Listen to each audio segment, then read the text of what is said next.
Bonjour à tous et bienvenue sur Allo fait dodo, le podcast SOS des parents qui vous aide à vous sentir épanoui, reposé et surtout serein dans votre rôle de parent. Parce que nous sommes convaincus que la famille est un tout, où chaque membre a sa place et où le mal-être de l'un impacte le bonheur commun, nous vous proposons ici une approche à 360 degrés de la famille. Nous vous parlons de votre quotidien sous tous ses angles. Vos enfants, vous, en tant que parents, mais aussi et surtout la qualité de la relation sont au cœur des sujets de chaque épisode. Toutes les semaines, je reçois des experts, des consultantes et des consultants, des professionnels de la petite enfance qui, à l'image de Caroline Ferriol, fondatrice du village Fait Dodo, ont tous en commun d'être passionnés et profondément bienveillants dans leur approche et leurs conseils. Nous parcourons ensemble les sujets qui vous intéressent, vous intriguent et vous troublent parfois. Car oui, en tant que parent, de nouvelles questions émergent chaque jour et les bonnes réponses font toute la différence. Très bonne écoute à toutes et à tous. Bonjour Caroline et bienvenue sur Allo fait dodo. Bonjour Aurélie. Je suis ravie de te retrouver aujourd'hui pour une nouvelle thématique sur le sommeil des tout petits. Caroline, tu es la fondatrice de Fait Dodo, du village Fait Dodo, et tu es, on va dire avant tout, consultante pour le sommeil des enfants.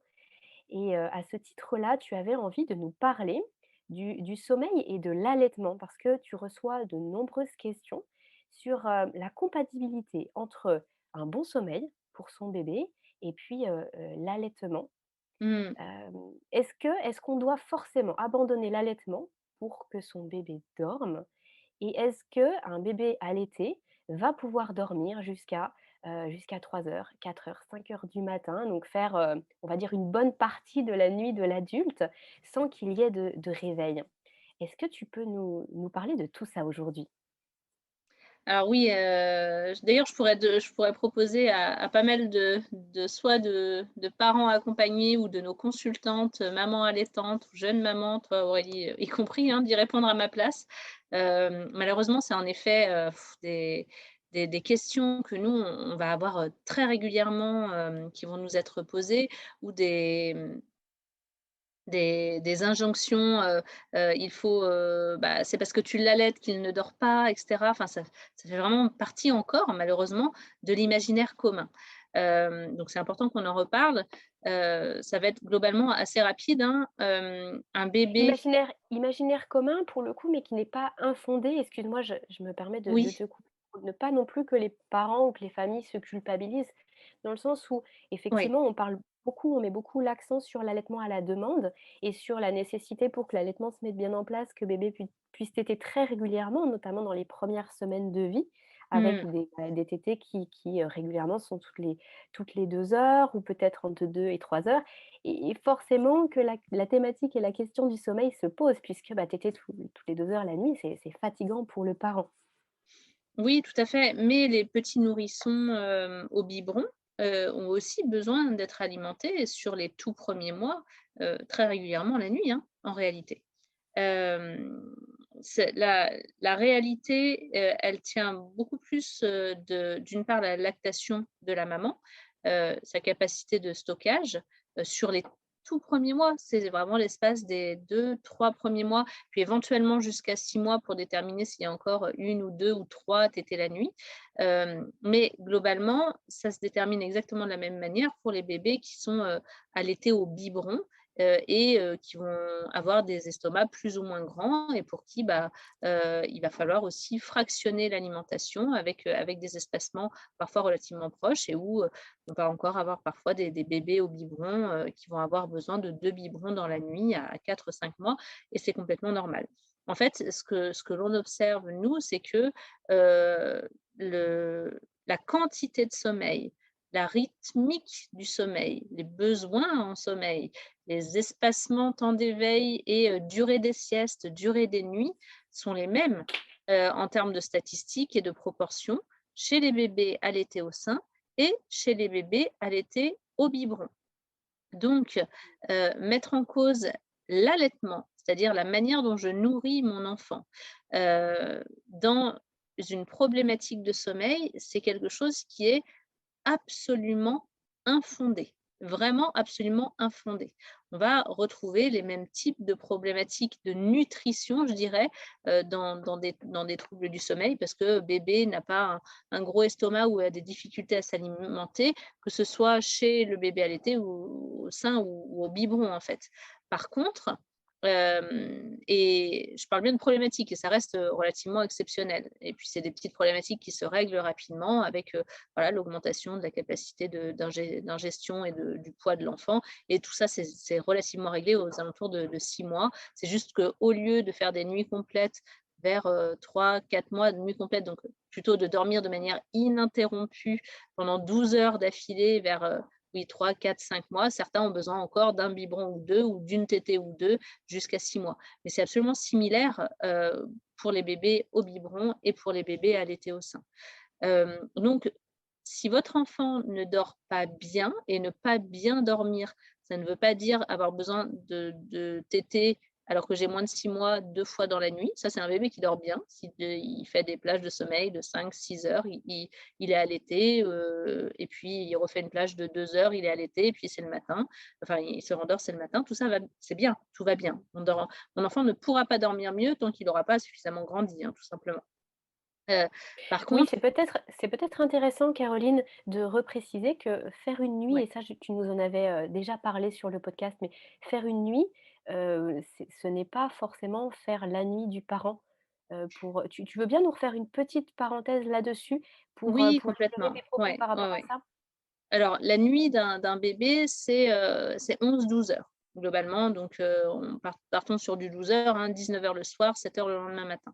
La nuit du parent, elle a plus lieu aux alentours de, 22h30 jusqu'à 7 heures, le lendemain matin et quand on dit qu'un bébé fait ses nuits, c'est que, aux alentours de 2-3 mois, les bébés allaités au sein ou au biberon ont normalement la capacité de pouvoir tenir 4, 5, 6, 7 heures d'affilée sans avoir besoin de se nourrir. Donc ça peut être de 7 heures le matin à 2 heures du matin, potentiellement. Le problème, c'est que le réveil à De 2 sept heures heures du du matin soir? De oui, de 19 heures, 7 heures, tu veux pardon, de 7 heures du Oui. soir à 2 heures du matin et le problème, c'est qu'à 2 heures du matin, bah, on est en plein milieu de la nuit du parent, mais on est toujours aussi au plein milieu de la nuit du bébé, et il a besoin éventuellement de s'alimenter. Puis il aura peut-être à nouveau besoin à 5 heures du matin et puis de se rendormir jusqu'à 7-8 heures.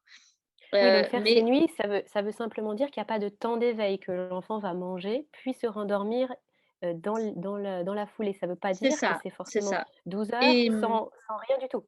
non, oui, c'est ça et c'est aussi malgré tout, ne pas être en train de s'alimenter toutes les heures, Mmh.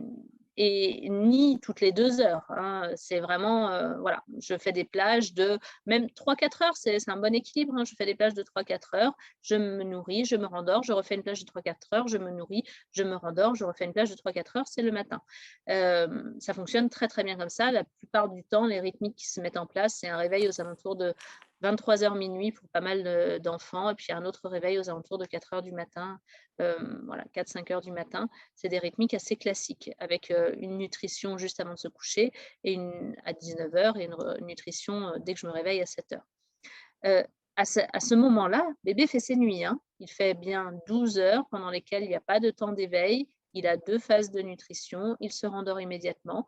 Bébé fait ses nuits. Quand est-ce que bébé est en mesure de faire 12 heures ininterrompues sans se nourrir, que ce soit au sein ou au biberon? La majorité des bébés, ça tourne aux alentours de 4 mois, hein, que c'est quelque chose qui se passe assez naturellement et puis, bah, ça dépend de la taille de l'estomac de bébé, donc ça peut être à 5 mois, ça peut être à 6 mois, et pour la plupart des bébés, on va considérer qu'à partir de 6 mois, 6 kilogrammes, là, tout va bien et bébé n'a plus besoin de se nourrir la nuit. Mais il y a des cas exceptionnels. On peut avoir des très gros bébés qui ont, voilà, pas encore mis en place la diversification et qui n'arrivent pas à avoir suffisamment sur la journée, voilà, en termes de nutrition, donc ils ont encore besoin un petit peu la nuit. On va avoir certains bébés où la lactation a eu du mal à se mettre en place sur les 6 premières semaines et puis c'est maman plutôt qui va avoir une capacité de stockage, pas énorme et donc pour remplir les besoins nutritionnels de bébé, bah, À 6 mois, il y aura peut-être encore besoin, mais ça, c'est vraiment à voir avec une consultante à lactation spécifiquement, ou avec, Myriam, hein, madame Miam chez nous, avec, une consultation ponctuelle de déterminer ça. Mais ça reste des cas, voilà, relativement exceptionnels, en fait, et on n'est pas sur un besoin de nutrition toutes les 2 heures, c'est éventuellement encore, 1 fois la nuit, 2 fois, grand maximum. J'aimerais bien justement, Caroline, qu'on revienne 2 secondes sur la maman, l'allaitement, mais du point de vue maman, puisque là, tu nous as parlé du besoin de bébé.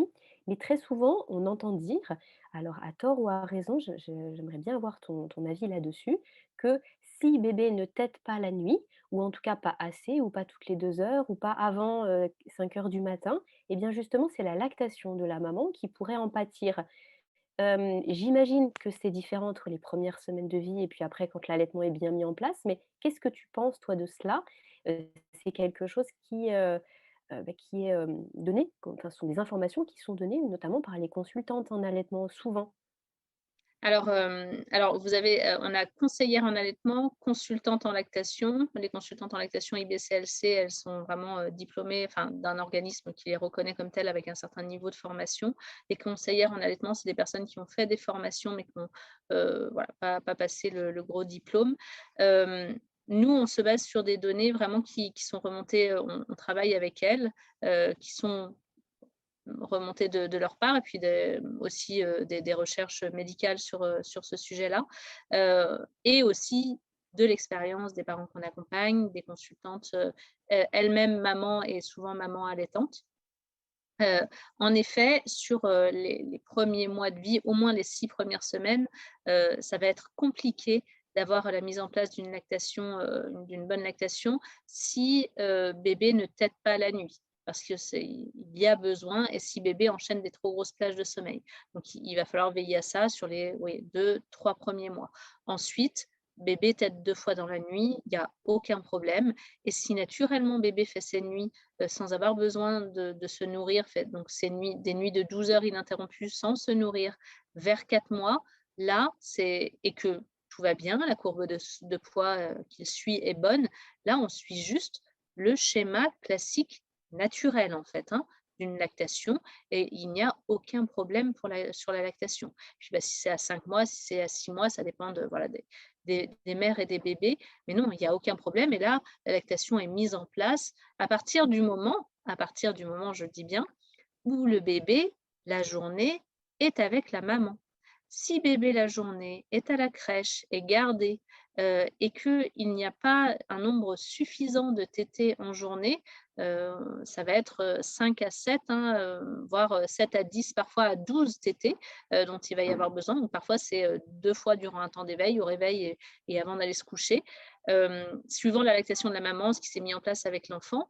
Là, dès lors qu'il y a des modes de garde qui viennent se mettre un peu au milieu de ça, pour la maman, en termes de production sur la journée, sur les 12 heures de jour, et que maman s'est un peu absentée, elle n'a pas tiré son lait, et cetera, bébé n'était pas proche d'elle, là, par contre, ça peut poser problème.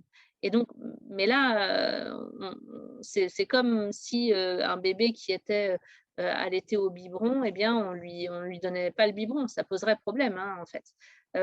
Donc pour que les seins voilà, soient bien stimulés, pour que la lactation reste bien en place, il est important pour une maman, si elle veut conserver son allaitement, eh bien que, par contre, la journée, elle soit conserver un allaitement en tout cas sur le long terme, et sans avoir besoin de venir faire de l'allaitement mixte et de complémentaire.